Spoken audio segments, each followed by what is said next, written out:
Hello friends, so welcome back to my Pitanki Vlog channel. आरोबाव नोंथांमोननि थाखाय आङो गोदान मोनसे भिडिअ लानानै फैबावनाय जाबाय लोगोफोर।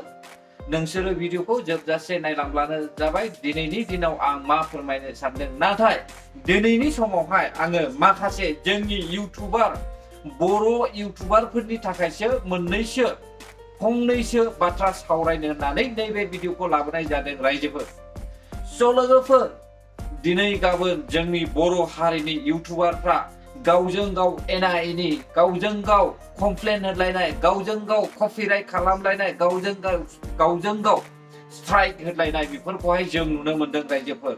हारे बाबा, नोंथांमोना मानो बेफोरबायदि खालामदों? जोङो इउटुबारजों इउटुबार मिलायज्लायनानै गावजों गाव साबस्क्राइब होलायनानै, कमेन्ट होलायनानै, मोजां लाबो गाज्रि लाबो जोङो गोजौआवहाय आवगायलांनोसो नाजानांगौ। नाथाय नोंसोरो मानो गावजों गाव हिंसा हिंसि एना एनि खालामनानै बेफोरबायदि इउटुबफोरखौहाय डिलिट खालामहोनायखौहाय मावबाय थादों? स' लोगोफोर, गुबुन हारिनि इउटुबखौहाय नायोब्ला, गुबुन हारिफोरनि जुक्तिखौ नायोब्ला जोंनि बर' हारिया दिनैसिमबो ओरैबायदि गाहायाव रायजोफोर। दिनैहाय ससियेल मिडियाखौनो होन, दिनैहाय जोङो इउटुबार्सफोरखौनो होन, दिनै सोरबाया एसे जौगालांब्लानो बेखौहाय गाख्लायनो नाजानाय, सोरबाया एसे एनै गोदान खुलिनायखौहाय माखासे एसे मोजां भिडिअ होब्लानो बेखौहाय बखिनाय, जों बेफोरबायदिखौ बर' हारिनि इउटुबार्सफोरनि गेजेराव नुनो मोनदों लोगोफोर। मानि खारनावथो दिनै माखासे इउटुबार्सफोरनि चेनेला डिलिट जादों? दिनैहाय गावजों गाव नायलायनो हायैयावसो, गावजों गाव बखिलायनायनि खारनावसो, गावजों गाव स्ट्राइक होलायनायनि खारनावसो नैबेफोरबायदि चेनेला डिलिट जादों रायजोफोर। मैया दाख्लिनि समावहाय आङो आरोबाव सासे मन्दिरा मुसाहारि बिथांनि चेनेलखौहाय डिलिट जानायखौहाय नुनो मोनबावबाय रायजोफोर। दिनै बिथाङा ओरैबायदि दुखु फोरमायदों, बिथाङासो मिथिगौ, बे आइजोआसो मिथिगौ बिनि गोसोआव मा जाखो। आरो बिनि सिगांनो जोङो एक्सट्रा इउटुबारखौहाय आरोबाव नुनो मोनबावदोंमोन रायजोफोर।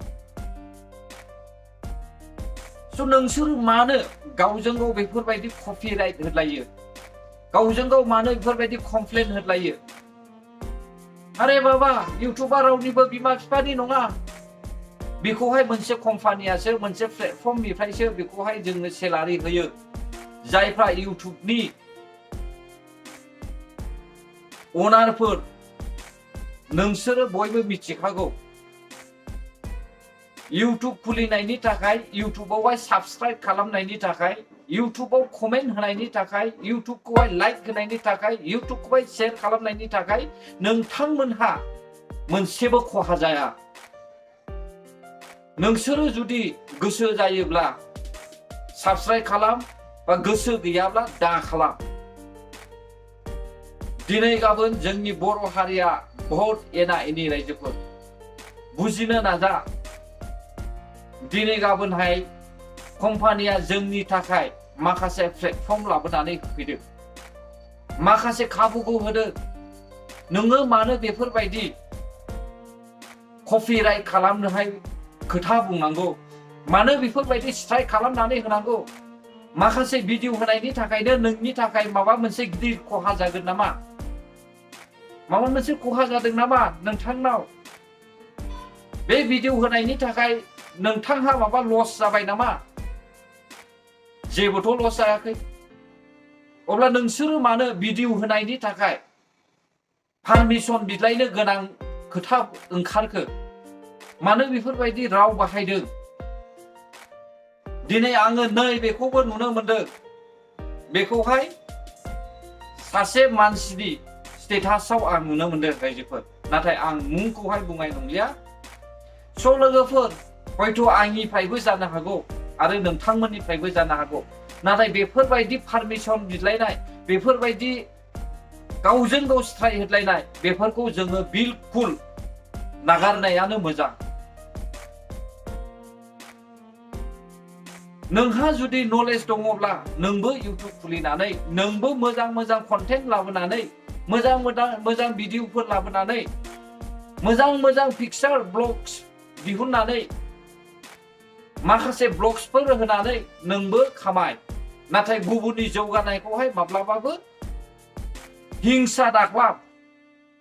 रायजो राजा नोंथांमोन, भिडिअआ गोलाव जाबाय, आं भिडिअखौहाय बेसेखिनियावनो दोनथ'नो होननानै सानबाय। जुदि गोरोन्थिफोर जादोंब्ला निमाहा होगोन होननानै आं आसा खालामो। गोजोन्थों रायजोफोर, जै बर' हारिनि।